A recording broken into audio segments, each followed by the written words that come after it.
What up, YouTube? And what up, Live Me? Good morning. Welcome to Get Your News On with Ron, the world's first viewer-curated streaming news show. We got some folks trickling in. The way it works, Peter, is usually once I get about 30 people on either platform, that's when the show officially begins. Now, we are on two different platforms. We're on the Live Me streaming app, and we're on YouTube. So far, we're tied 5-5 up. YouTube just pulled ahead with 6. 9. All right. People are excited to see you, Mr. Douche. They're really stoked to have you. Once we get up to 30 on one of the platforms, I'll give the official intro. I'll bring you in. Guys, this is a really exciting Friday here on Get Your News On with Ron. I am pretty stoked. And we are almost there. We're at 26 on YouTube, 30. We just hit 30. We are official. And you guys know I don't do the theme song. I don't do the theme song whenever I have guests. I just like to turn it around to them. So, guys, welcome formally to Get Your News On with Ron, the world's first viewer-curated streaming news show. What does that mean? That means you guys tweet me articles or post them in our Reddit subsection, and that's how we build the show. Or if we have a guest, you guys can submit articles and ask questions to the guest. And, guys, I am incredibly stoked about the guest we have today. We have Peter Douche with us. Who is Peter Douche? Peter Douche is a political strategist that was part of John Kerry's campaign, was part of Hillary's campaign in 2008, and was part of Hillary's campaign in 2016. Because if you're going to lose, it's best to do it in threes. Brilliant Democratic strategist, still has not pulled off a win, but that's fine by him. And guys, Peter Douche is a parody. There is nothing lamer on the planet than announcing that a parody is a parody, but I'm doing it anyway. Why? Because I don't want to get kicked off of YouTube anytime soon. But without further ado, Peter Douche, welcome. Thank you, Ron. It's a pleasure to be here. I'm very appreciative that a journalist finally taking the time to speak with a Hillary voter. Yeah, 65 million of us have been silenced, and it's about time we fix that. Well, and you, I mean, you were sentenced to life in the embassy suites, and that's why we can't see you. We can hear you, but we can't see you. How's everything going in the embassy suites? Are they treating you well? It's good. It's not the worst. I wouldn't wish it on too many of my enemies, but the mimosas still flow till about 11 o'clock Pacific time, so I've still got another hour of manageable living here. That's good. That's really good. So, Peter, you are a 3-time Democratic strategist. Now, eventually... Excuse me. Democratic strategist of color.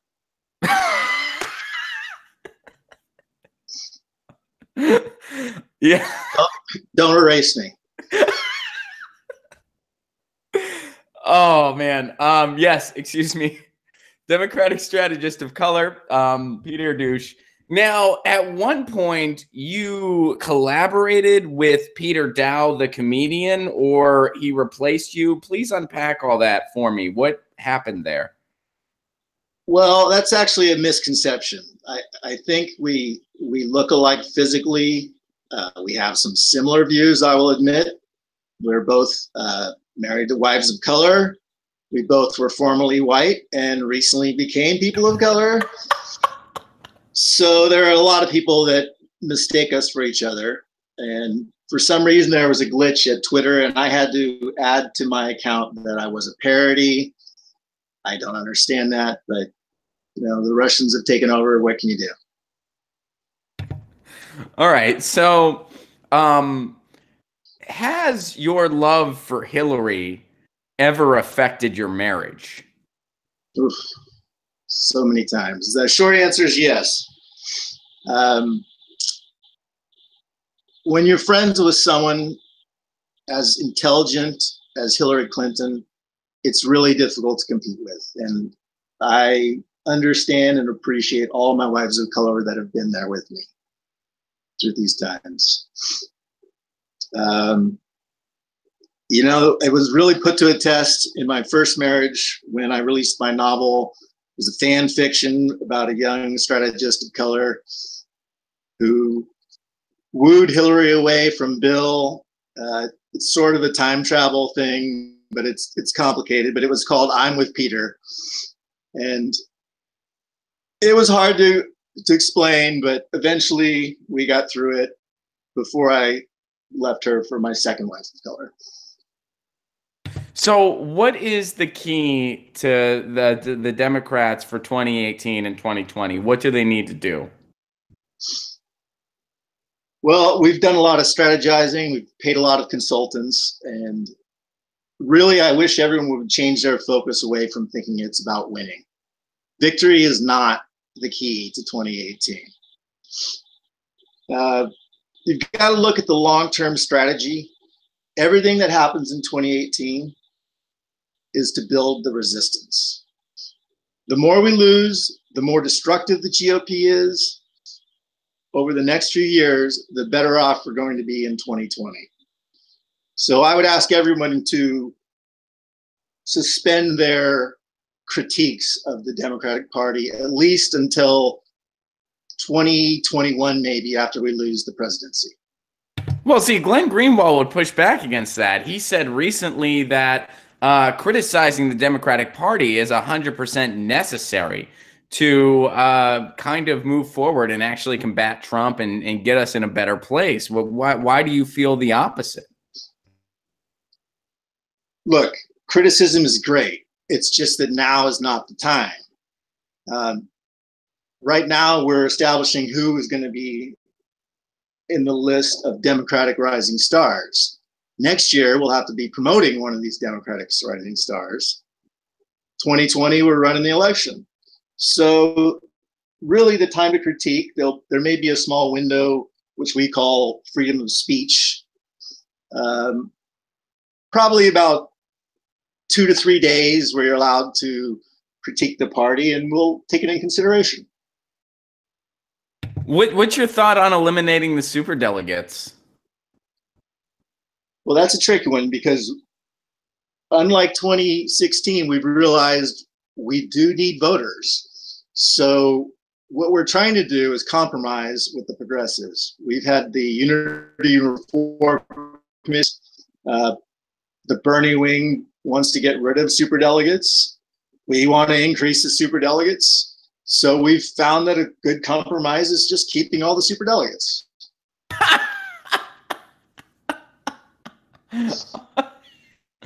All right. So this was sent to me yesterday, Mr. Douche, but I thought it was more appropriate to do it today. So right now I'm over at The Intercept, and I'll go ahead and I'll tweet this article out for everybody. And this was submitted yesterday, but I wanted to save it for today so that we could go through it, Mr. Douche, and you can check it out on Twitter as well. This is from The Intercept. You may have seen it already. Secretly taped audio reveals Democratic leadership pressuring progressive to leave the race. So Steny Hoyer, the #2 Democrat in the House of Representatives, has for years been a prolific campaigner on behalf of current and potential members of Congress. So here's what's going on here. Let's see here. He focused his campaigns with Hoyer in Denver. Hoyer had his own message to convey. Tillman should drop out. Now, who's Tillman? Tillman is also running on a more progressive platform. So Hoyer laid down the law for Tillman. The decision, Tillman was told, had been made a long time ago, and it wasn't personal, Hoyer insisted, and there was nothing uniquely unfair being done to Tillman, he explained. This is how the party does it everywhere. Tillman had heard the argument before from D.C. insiders and local Democratic bigwigs, all of whom discouraged him from challenging the establishment favorite. The only difference was that for this conversation, the candidate had his phone set to record. So he recorded his audio where he pretty much said, look, you got to get out because I'm the establishment candidate and I got the right to be here. You don't. What are your thoughts on this, Mr. Douche? Is this okay? Of course it's okay. I mean, have you heard Nancy Pelosi's response? Nancy Pelosi understands that this needs to be done. Tom Perez is in place. He's got a 50-state strategy of undermining progressives, and this is just phase one. But why undermine progressives when it seems obvious that the country wants to go in a more progressive direction? I mean, when people get something to vote for, they usually turn out. When they just are given nothing except something to vote against, usually that's a harder path to winning. I would say Doug Jones disagrees with you. All we need to do is find a lot more pedophiles to elevate with Pied Piper strategies. Doug Jones barely beat, I mean, Doug Jones beat a pedophile by less than 2 percentage points. That's how uninspiring he was. And he gave people. I would have to disagree. Sorry to interrupt you, but it was a pedophile in Alabama. You don't know how well pedophiles poll in Alabama. Strategists have studied this, and I defer to them. Well, what have they said? Well, it's not so much what they've said. It's just that they've taken a lot of money to say it. So I have to believe them. Right. Fair enough. So we're going to go to the chat. Okay.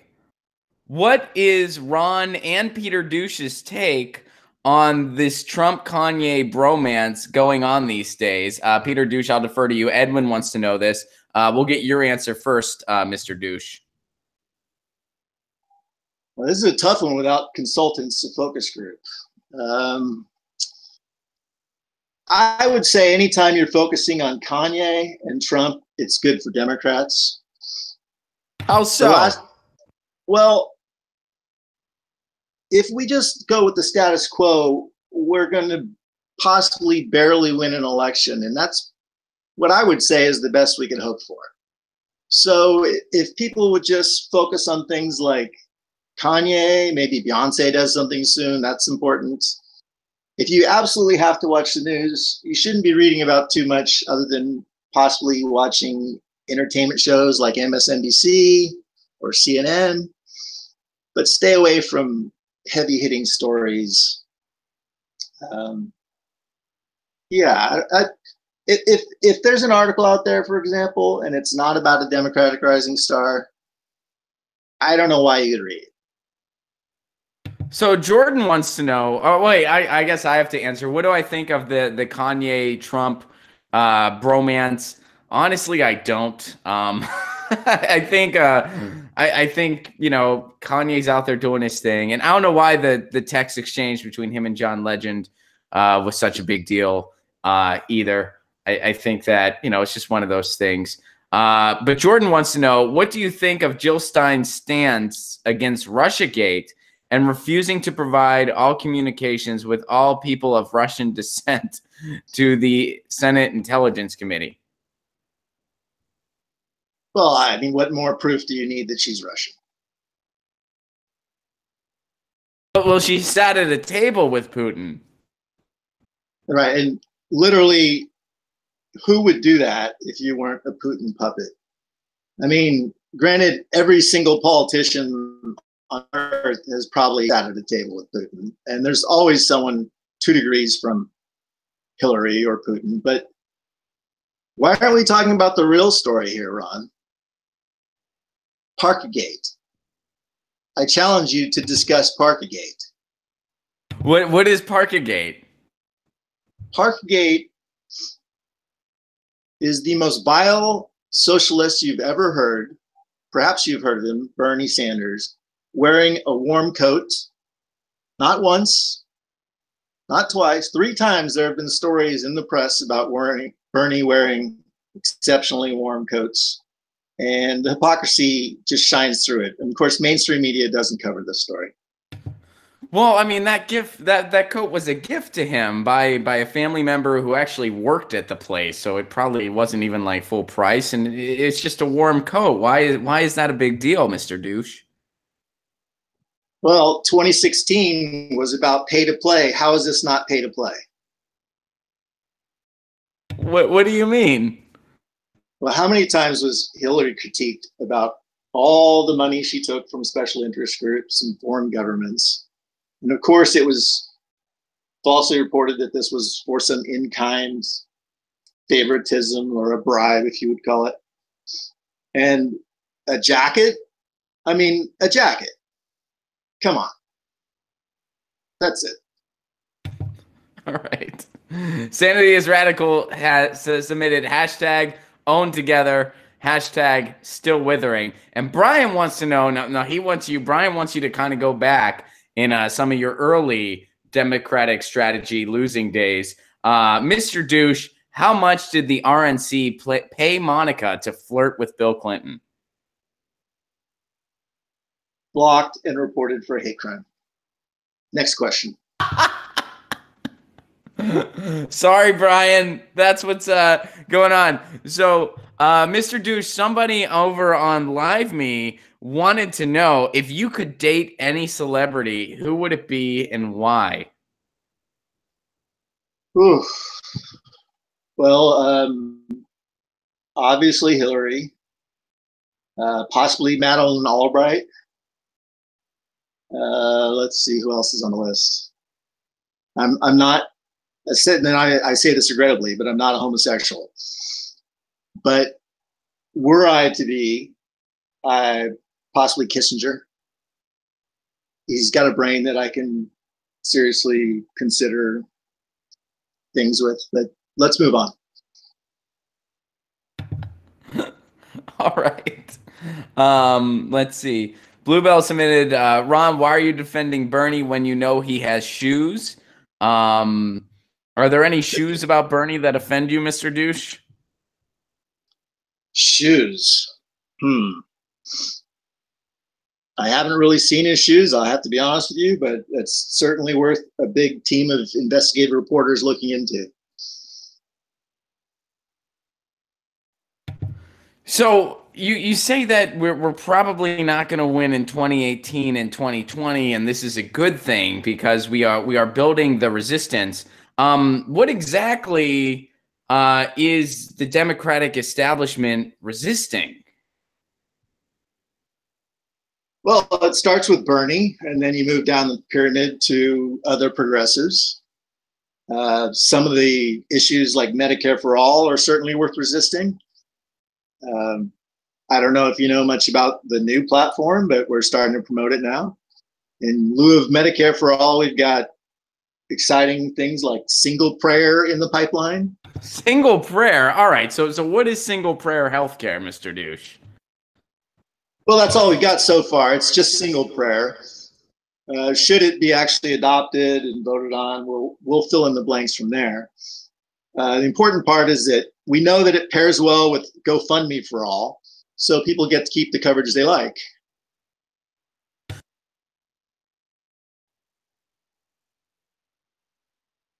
I'm sorry, your audio is cut out.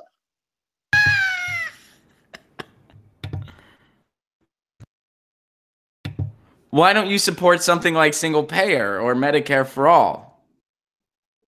Well, it's just it's pie in the sky. I mean, it's never going to happen. We've got too many Democrats that we put into office to possibly vote for something like that. So make sure you vote blue, no matter who. But part of that comes with the price, and the price is that we'll never get good things. So we just got to let that go. But that, I mean, it's the type of healthcare that most other countries of our amount of wealth take for granted. Why can't we have it here? We already have Medicare and Medicaid, which are extremely popular. We could expand that and do better, don't you think? This is really a challenging area because we have to compromise with the GOP, and the GOP wants us all to die. So the best we can hope for in this kind of country is something like Medicare Extra. You know, you throw that in with GoFundMe for all, and almost everybody is covered. Oh, hold on. I forgot to unmute my mic there for real. Almost everyone. I mean, we already, Obamacare itself, or the Affordable Care Act, excuse me, left about 30 million left uninsured. And even that was a baby step in a better direction compared to the nothing that we had. But we are just so long overdue for single payer. And now about 60% of Americans are in favor of it. And I think a lot of the polling that says otherwise is very very shoddy data that the Democrats are using to try to justify not supporting it themselves. I really think this is a no-brainer. Well, I will get some focus groups on it and see what we can compromise on. Perhaps there's room for Medicare Extra to change its name to Medicare Extra Large or something like that that'll appease the masses. So what is your stance on fracking? Fracking really has gotten a bad rap. You know, I mean, what do you want? You want fracking or do you want clean water? I mean, you can't really have both. So, you know, yeah, I don't know if that makes sense or not, but we'll get back to you. All right. So Big Amo wants to know, and I don't know if I'm pronouncing that screen name right, but what does Peter Douche think about the heavy Russian depth in the starting lineup of the Detroit Red Wings and the NHL? Does this suggest even deeper collusion with Russia than we initially thought? Well, my gut says yes. I don't know anything about it on any level, and I don't follow hockey or sports. And if it's not something pertaining to the Democratic Party or Hillary, I don't know how you could even read such thing at this time. But if that's what you're into, good. But we'll find out. If there's a Russia connection, I'll at least get Maddow, or I'll call David Brock and see if we can start getting a few weekly shows on it.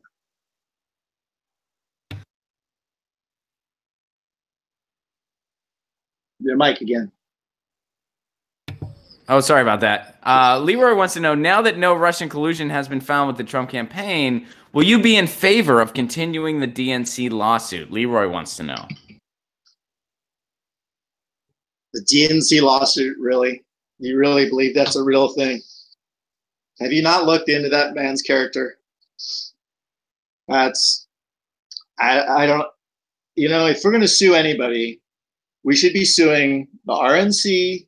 We should be suing Trump, which we are. We should be suing Jill Stein. We should be suing, I don't want to say her name, but it starts with an S and ends with another S. And Susan, you know her last name, but Susan, say it for me, Ron. You can't even say her name, Susan Sarandon? Peter Douche, you are that angry? I've moved on a little bit. I no longer ball up and cry when I hear her name. So Susan Sarandon is the Voldemort of your life. Well, I mean, if you want to blame one person for single-handedly destroying a $1.2 billion campaign, it's her. If you can blame others, you have to add maybe Ben and Jerry. They endorsed Bernie. That did a lot of damage. But really, an actress with an opinion is one of the worst things you can ever face. So, you don't eat Ben and Jerry's ice cream anymore, then, I take it? Of course not. Well, what do you have with your mimosas, then? I like to chase my mimosas with another mimosa, typically. So folks want to know, what do you think about the CNN smear of the Jimmy Dore show? I've talked about this. I was not a fan, but what is your take on the CNN smear of the Jimmy Dore show? Well, I think we have to ask ourselves some serious questions going forward. Is freedom of speech really that important? Nobody wants to ask the hard questions. I mean, if an actress can take down a campaign like Hillary's, maybe we should put freedom of speech on hold for a little bit, just a few years. I don't see what's wrong with it. Well, why do we have to do that? Why can't you why can't you just kind of hear different points of view, and why can't we express a critical lens towards the Democratic Party, as they clearly are completely out of touch with what the people want and reality?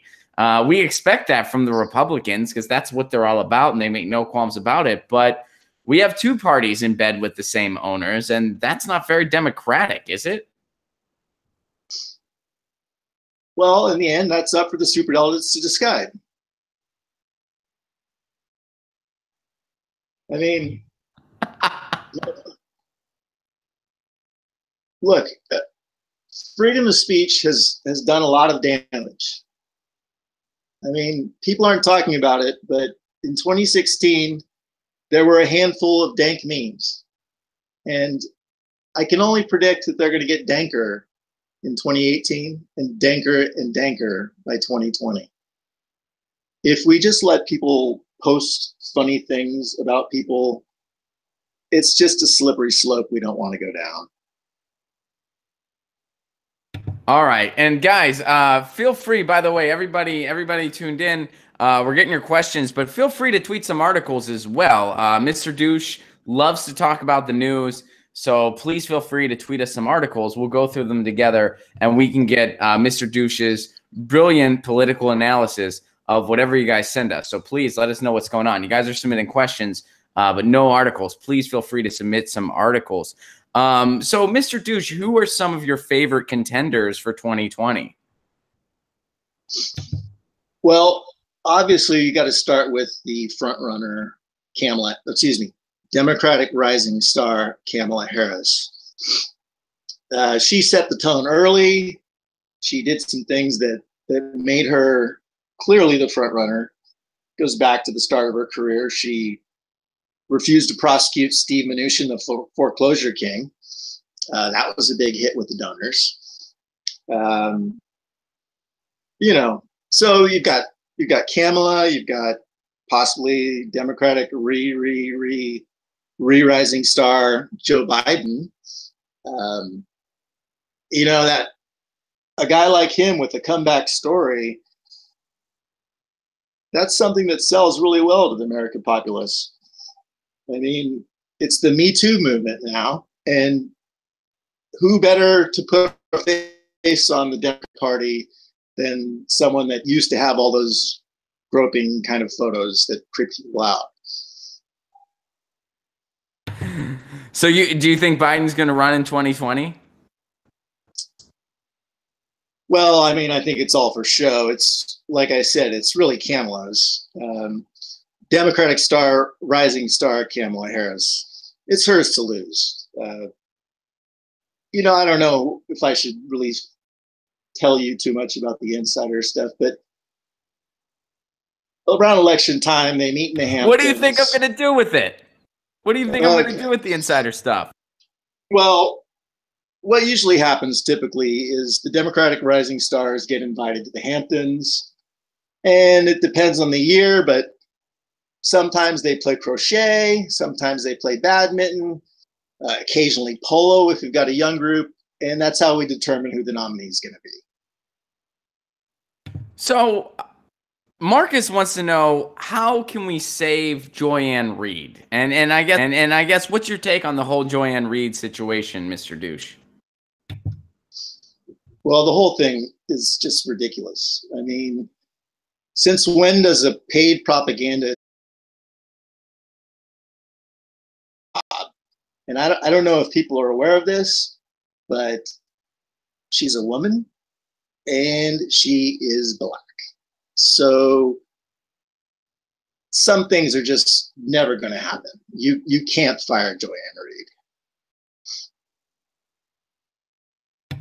Are you still a fan? Oh, I love her. Joy-Ann Reid. I mean, she's mad out, but with even more identity politics. And that's something we need more of. So this is an article that was just submitted to us. I just gave it a Get Your News On with Ron retweet. This is written by Kevin Gostola, who I've read before, and this is on Shadowproof. Now, this is a criticism of the Daily Beast. Daily Beast Jonathan Alter, Democrats need less democracy to win the 2018 midterm elections.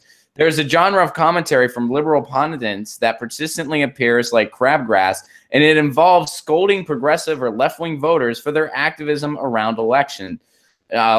Jonathan Alter, a columnist for the Daily Beast, which is pretty much a Clinton-owned outlet, and an MSNBC analysis, is the latest pundit to pun to pen, excuse me, a lot of peace there, a nauseating lecture. Ahead of the 2018 midterm elections, even though the odds favor flipping the House, Alter expressed concern about Democrats who are already banking on a victory. Alter is correct to worry. After all, Democrats lost over 1,000 seats at the federal and state level while Barack Obama was president.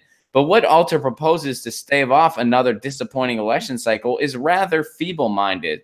Here's a quote from Alter himself. To flip the House, Democrats and other concerned Americans will have to dig deep in their pockets, subordinate their particular concerns to the cause of winning, and do what it takes to protect democracy. In other words, in order to protect democracy, there must be less democracy in the Democratic Party.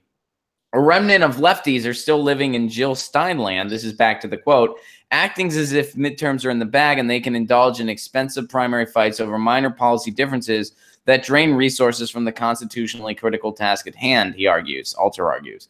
He notes activists are upset that the DCCC and other Democratic Party outfits continue to push moderate or centrist politicians. Alter insists activists do not understand the mechanics of actually winning elections, which require party discipline and a rejection of the narcissism of small differences. Party well differences. Do you think that's true, Mr. Douche? I mean, I think otherwise. People want something to vote for, not just more status quo, more of the same. They want something to vote for. That's why DSA candidates are winning seats in places like Virginia and in places like Pennsylvania, and deep red districts are turning blue in Wisconsin when the candidate gives them policies to vote for instead of just something to vote against. Don't you see the big picture here? Well, you let me know when one of those DSA candidates beats a pedophile. Then your case will have a lot more validity. You know, but the thing we have to focus on is unity. And that's what John absolutely nails it. The sooner progressives give up hope and dreams and wanting things, the sooner we can get in there and take over the White House and Congress. But how are you getting closer to unity, Mr. Douche, when you're ignoring what 92% of the constituents want? Next question.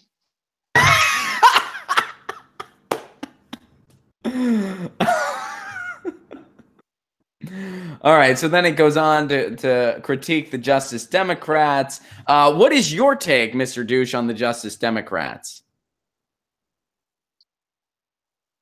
Well, like I said, I think there are a lot of things we need to change in the upcoming election. I think we need to really look at things like hate groups such as Justice Democrats. Do we allow them to have a voice? Do we let them just say whatever they want, wherever they want? It's a real question. We need to look at it. You called them...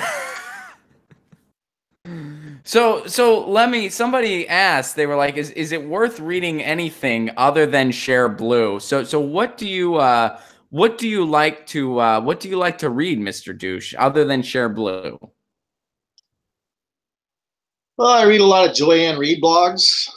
I've learned a lot from her. I've read some of my own books. I've read all of Hillary's books. Beyond that, I don't know if there's anything worth reading these days. So Lee just tweeted this to us, and I'll give it a Get Your News On with Ron retweet. We'll go through this. Now, it looks like you're talking about Joanne Reid, Mr. Douche. It looks like the evidence is not on her side that she was hacked. I know it was a very believable story that somebody had a time machine and went and altered the Wayback Machine. But the evidence is apparently not with her. The anchors claimed that her blog was hacked to include homophobic posts. Looks implausible. A strange story about her has been unfolding, blah, blah, blah, blah, blah. And so it looks like the whole explanation, according to this analysis done by The Atlantic, which keep in mind, The Atlantic, that's an establishment outlet, Mr. Douche. It's not like this is some far left thing or some progressive thing. This is The Atlantic. They're saying that it's pretty unbelievable that she was quote unquote hacked, that those old blogs were hacked. Do you believe that story? Look, I think everyone is being a little bit unfair to Joy-Ann Reid. I don't think most people would have even addressed this question. They would have ignored it completely. Joy-Ann Reid already apologized. That didn't work, so she also made up a story about time-traveling hackers. That's 2 stories. She's probably got a third coming, and it probably won't work for people either. But how many other people would be scrutinized for their homophobic statements? So, lady wants to know, what is your take on Glenn Greenwald? Russian. Here's a lighter one for you. Sets wants to know, what is the room service like at the Embassy Suites?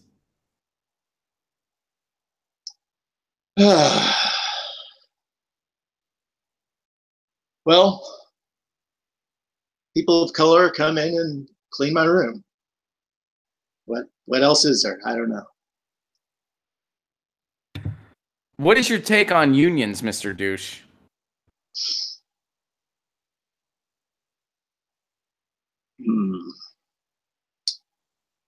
Can I phone a friend? Sure, if you need to. Nira. Well, if I can't right now, but we support unions entirely. We're fans, and we've got a lot of union backing, and Bernie does not. What do you mean Bernie doesn't? The unions love Bernie, and usually unions have been so disenfranchised by the status quo of things, they're not just automatically handing out endorsements anymore just because someone has a D next to their name. They're actually looking more into policies because they feel like the Democrats have really lost their way when it comes to the unions. They made that announcement not too long ago. The ACLU did. Well, we'll see. I mean, in 2016, Hillary had all of the union leadership. And you can tell me that union members matter, but they don't. Yeah, the teachers weren't even consulted. That the head made that decision and didn't consult the rest of the union. I mean, that's a union acting unethically in this, for instance, don't you think? Well, I mean, every group needs their own version of superdelegates, and union leadership is definitely more informed. I mean, leaders and superdelegates, they're people too. They're just like us, but they're just better. So they should make more decisions for us. You're sounding like Mitt Romney when he says that corporations are people. I mean, now you see how people kind of feel like the establishment isn't much different than the Republicans. Well, before you judge Mitt Romney, I mean, he's part of the resistance now. How is he part of the resistance? I'm sure he said some things about Trump at some point, and that's good enough. All right, so V sent this article in. Let me go ahead and give it a Get Your News On with Ron retweet here. And it's about Scott Pruitt. Now, Scott Pruitt, this is from the New Republic. Scott Pruitt is forced to confront reality. Republicans claim the EPA chief is a victim of political attacks, an insult to actual victims of his policy. Thursday morning's hearing of the House Energy and Commerce Committee was supposed to be all about Scott Pruitt, the embattled head of the Environmental Protection Agency, but it also turned out to be about Drew Wine. Wine was 31 years old when he died last October after using paint stripper containing the toxic chemical methylene chloride. The EPA proposed a ban shortly before Barack Obama left office. However, Pruitt's EPA indefinitely delayed that ban. Pruitt was well prepared to defend himself over the many ethics scandals surrounding him. He was less prepared for this line of questioning. He said his staff was reviewing the proposed ban. This is the first of many interrogations of Pruitt on Thursday by House Democrats. In 2 separate hashtags, they criticized him for excessive spending on first-class flights and a 20-person security team, as well as his conflict of interest. He admitted to one lie. Now, see, here's my thing. One of those things is significantly worse than the other. The brutal conflict of interest that makes Scott Pruitt about as qualified to be the EPA head as pretty much the other appointees. I mean, this is the appointees by the Trump administration has been nothing short of Orwellian. They have people that hate the environment heading the environment, people that hate poor people heading housing, people that hate education in charge of education. Mr. Douche, what is the resistance's take on all this? What is their take on Scott Pruitt? Well, the major takeaway is this is what happens when you listen to Susan Sarandon. But aside from that, you've got to look at it like the Republican Party was a clear lesser evil choice. All these things would have been happening incrementally if we had a Democrat in power. And why is that better?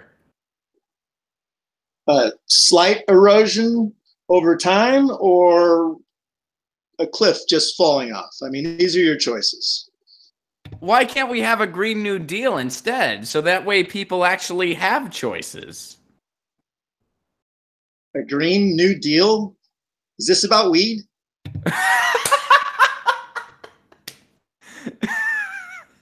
No, it's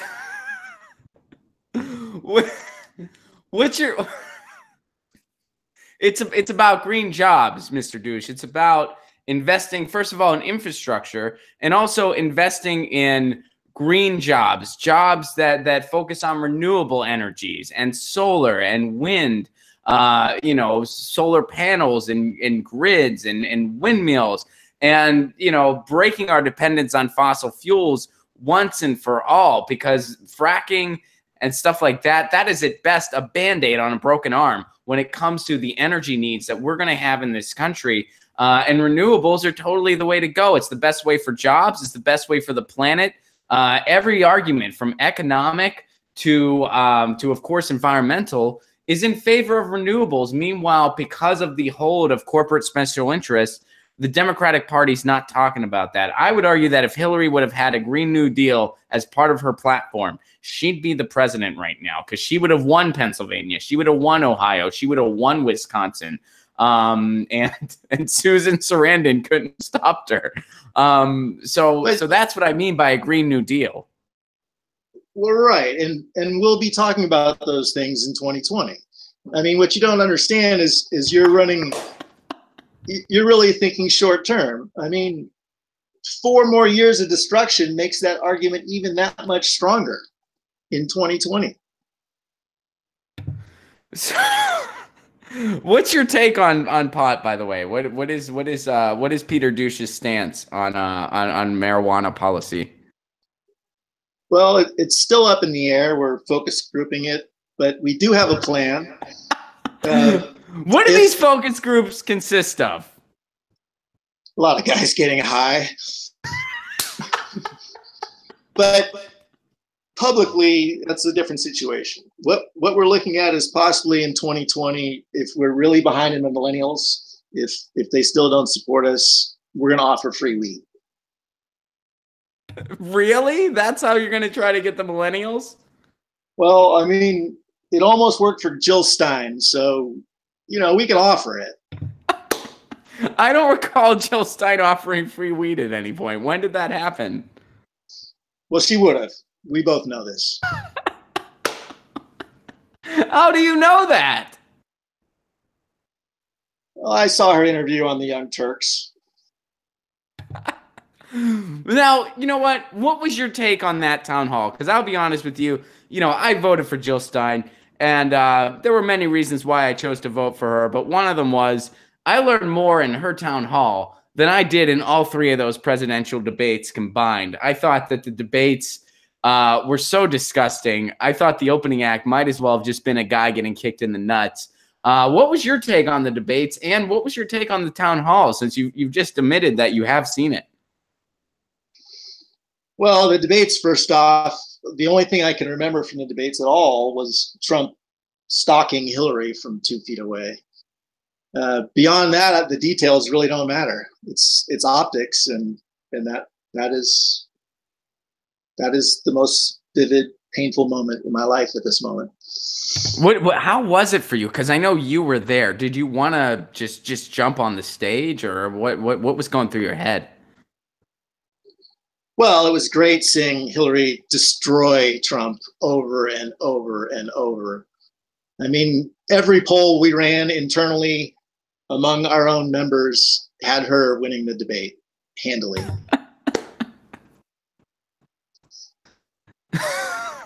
All right. Mr. Douche, Brent wants to know, how can we accelerate Mr. Bezos' net wealth? Mr. Bezos, of course, head of Amazon, 125 billion total and over 8 billion in one day's stock is barely enough to let anything trickle down, correct? Well, this talk about trickle down being a bad strategy really needs to change. Democrats have to face the reality that they're going to need to appeal to the right.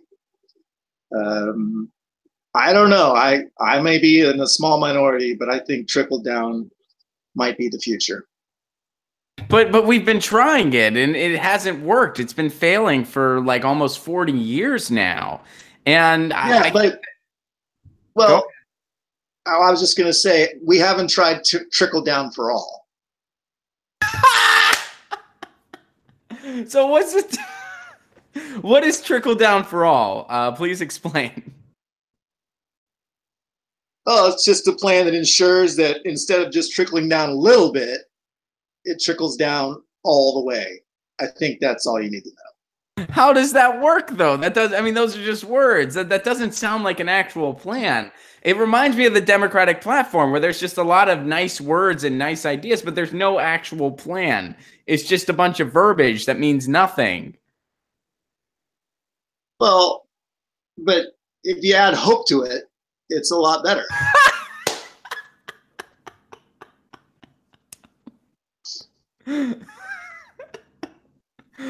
So, well, what's your take on Jeff Bezos in general? What's your take on Jeff Bezos, Mr. Douche? My take is that, as Nancy Pelosi said, we are capitalists. And that, by default, makes Bezos a great man. And he's resisting, right? He's against him and Trump don't get along. Why do you think him and Trump don't get along? Well, Jeff Bezos is part of the resistance. All right. Mr. The Daily Dope Show wants to know, this is getting back to our conversation on pot. How do you feel about all those hippie Republicans who are trying to legalize the pot? Mr. Douche, some Republicans are now further to the left than the Democrats, a lot of the Democrats, when it comes to pot now. Isn't that totally archaic? The fact that marijuana was ever designated a Schedule I drug is just because of nonsensical propaganda. Clearly, there are so many benefits. The drug war is just benefiting the for-profit prison industry. Isn't it sad that at this point, even though a lot of the Republicans are just doing it for financial reasons, but nonetheless, and by a lot, I mean all, but nonetheless, isn't that ridiculous that they're getting out-lefted by the Republicans on this? That's insane, right? Wrong again. Why? Look, did you see Democratic rising star Joe Kennedy? His recent speech. So he made a very salient point. If you get rid of some of the marijuana laws, it's going to be a lot harder to do illegal search and seizures, and that's going to affect the crime rates. And at the end of the day, we need to appeal to a lot of Republicans, and this is a good way. Don't you think Joe Kennedy was just speaking out of his own self-interest, though, Mr. Douche? He accepts a lot of money from Big Pharma, which is still the #1 enemy of cannabis. Don't you think that's why he was saying the things he was saying? Because he's pretty much bought and paid for by the pharmaceutical industry? Well, I would put it another way. Who do you think knows more about drugs than the Big Pharma industry?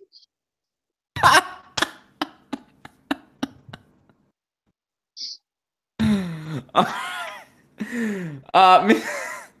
Mr. Douche, do you think they should do away with food stamps? Is the reintroduction of workhouses and debtor prisons on the cards? Now, I got to break that question down again. So the first part was food stamps. Yes, first part was food stamps. I don't think you'll ever be able to get rid of it. We're Democrats, and it's just something we have to suck it up, even though we don't like it. Why do you want to get rid of it? What's wrong with food stamps? It provides an essential social safety net that actually people have to go through a lot of hoops to get. Look, I don't want to say this out loud, but a lot of poor people don't vote. That's right. You were at a mimosa dinner that was $5,000 a plate recently, and what was the most disturbing factor there for you? You mentioned this on Twitter.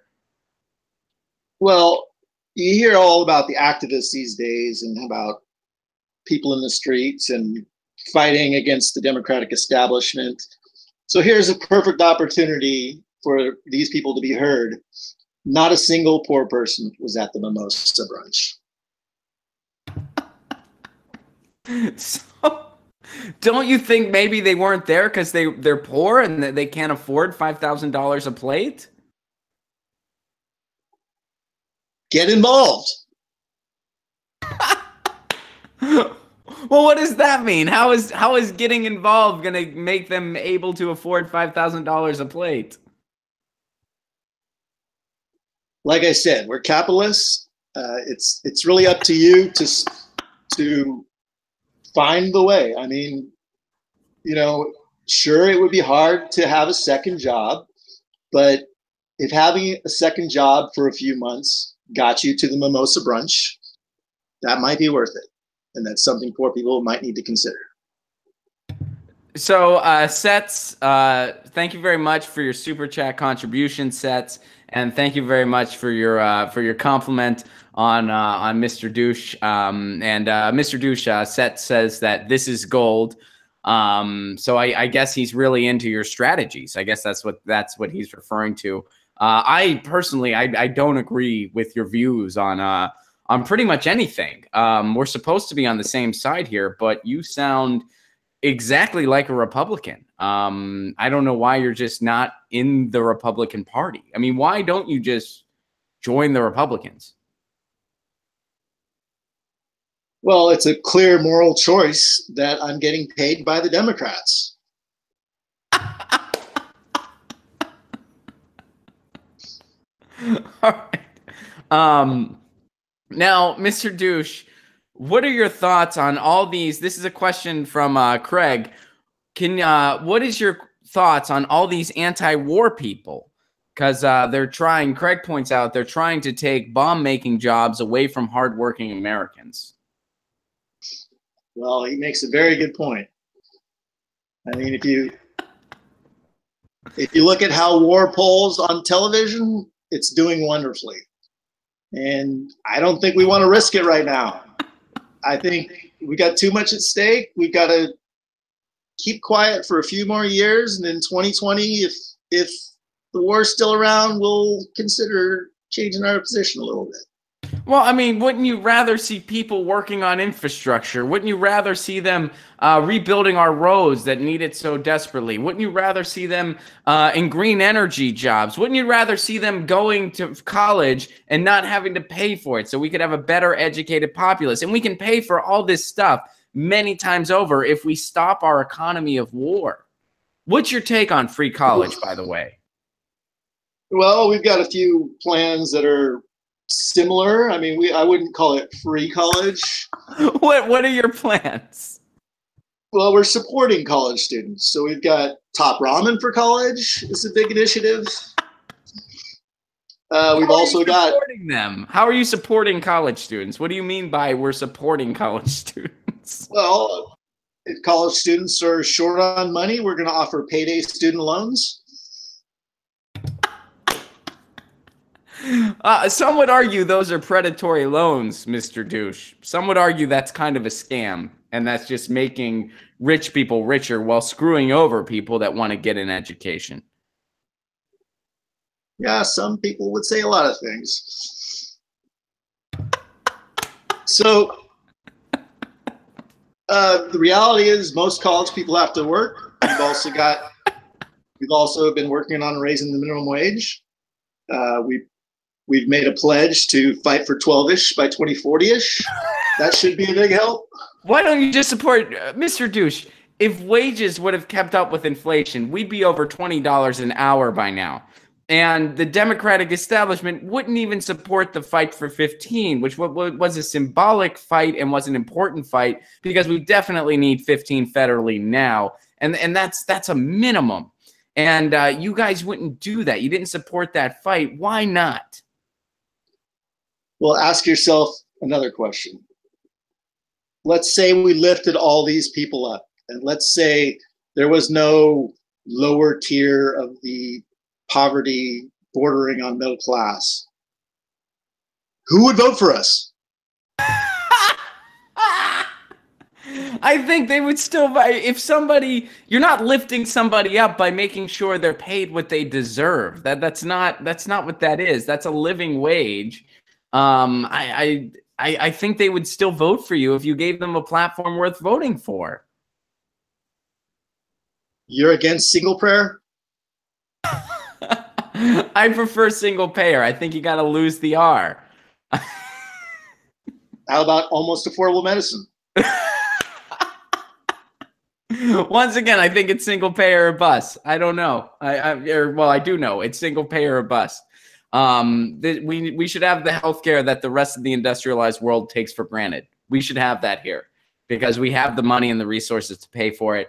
We're just instead spending that money on bombs. Well, you could make that argument, but if Democrats didn't give the Pentagon billions of dollars more than they asked for, we would look very weak. And sometimes you just have to bomb some people for votes. Brent, thank you very much for your super chat contribution. That's very generous. Thank you, Brent. And Brent says, top ramen and payday loans. Brilliant. We got two more and then we got to go. We're almost out of time. Mr. Douche, thank you for being so generous with your time. I know that it's tough for you in the embassy suites, and I appreciate you being on with us today. But the first question here is, Mr. Douche, how do you feel about Bernie folks getting inspiration by volunteering to your shitty jazz record? Is that a real question? I mean, the douche phonics, it's a part of my past. I don't like to talk about it. But the douche phonics. We all have a history. Do you still play at all? Do you still play or no? I literally have no time for joy in my life now that Hillary's not president. So no. Most of my spare time is spent phone banking for Camelot. All right. Last question, Mr. Douche. Do you believe in climate change? Of course, I'm a Democrat. It's just a measure of, do we want to change the climate overnight like Trump wants to do, or do we want to incrementally destroy the climate? And you go with incrementally. Always. Why can't we just save the climate instead? We need issues to run on. It's I hate to be so blunt, but this is politics. Mr. Douche, we are completely out of time. You know, I would say I wish you the best, but I think all you do is lose, and it seems like you're totally cool with that, and it's kind of by design. So I guess I wish you more losses. I don't know. What are you gonna be involved in any way in 2018, 2020, or are you just kind of bailing? Well, we'll see. I'm trying to get my resume boosted up. I've already lost a lot of elections, and that's good experience that most people don't have. My dreams have mostly been destroyed by Susan Sarandon. I was going to be popular vote press secretary. Popular vote press secretary. But Jesus. you know, there's always time to rebuild my career, and I'm working on it. All right. Please take this time to, for real, plug yourself, where people can follow you. Again, guys, this is a parody. I'm not saying it because it's sexy to do so. It's actually the least sexy thing you can do. I'm saying it so that I don't get booted from YouTube. But Peter Douche, please let people know where, for real, they can follow you. And I know you got a book coming up, so please talk about that to close out here. Thank you, Ron. So I've got, my book is due out in the end of May. It's An Inconvenient Douche. It's a hard look at the establishment and what we need to do to win in 2020 and or 2024, or possibly win by 2028. It's a good plan. But so that's my book. And then over the summer, I'm going to fight fake news with my new site, Douche Leaks. Oh, no shit. So Douche Leaks. Douche Leaks is going to pick up where WikiLeaks left off with. What about Verret? Is it the new Verret? I don't really like to talk about Verret, but if you're going to mention Verret, don't forget to mention my wife of color, because it was her idea. Okay. And give your Twitter handle so everyone knows. I mean, you started this off as it's still my favorite parody account on Twitter. I love it. You make me laugh hard. I've said this publicly, so I'll say it to your face. There are times where I'm a little envious, actually. I get a little jealous. I'm like, shit, he thought of that. That's really good. So I love following you. You're hilarious. I appreciate it. On Twitter, I'm at Silly Rabbit, spelled SILE Rabbit. And look forward to seeing you there. Awesome, man. Do you have a time frame on the book? Like, do you know around-ish when we might be expecting it? I mean, I know a book's a heavy project, but... Right. I've been working on it for a long time, but pledged to have it out by the end of May. Oh, no shit, man. All right. Well, we'll definitely have to have you back. Yeah, because that's for sure. I'm really looking forward to it. So, guys, follow Peter Douche at Silly Rabbit, SILE Rabbit. This has been Get Your News On with Ron. You guys know the drill. The world's first viewer curated streaming news show. Thank you guys for your articles. Thank you guys for your questions. This was a fun one. Peter Douche, thank you again so much for joining us live from the Embassy Suites. This is a parody. Don't kick me off YouTube, but live from the Embassy Suites. That's why we couldn't get you visually, but we were able to hear you. That was huge. Thank you so much for doing that. Guys, if you want to help this show expand, you know the drill. Patreon.com/Ron Placone. Give what you can level, and you get all kinds of content. You get a podcast every week. You get other cool stuff every week, and you get free tickets to my shows. Me and Graham Elwood, by the way, have some new tour dates to announce very, very soon. We're probably going to be in Nashville, Tennessee, Huntsville, Alabama. We're coming. Look for news on that really soon. Guys, thank you so much. Peter Douche, once again, thank you so much for joining me. Thank you. God bless Hillary. Have a good weekend, you guys. I will see you on Tuesday at 10 a.m. Pacific time, where we do Get Your News On with Ron every Tuesday through Friday, 10 a.m. Pacific time. You know the drill. I love you all very much. Have a safe and fun weekend.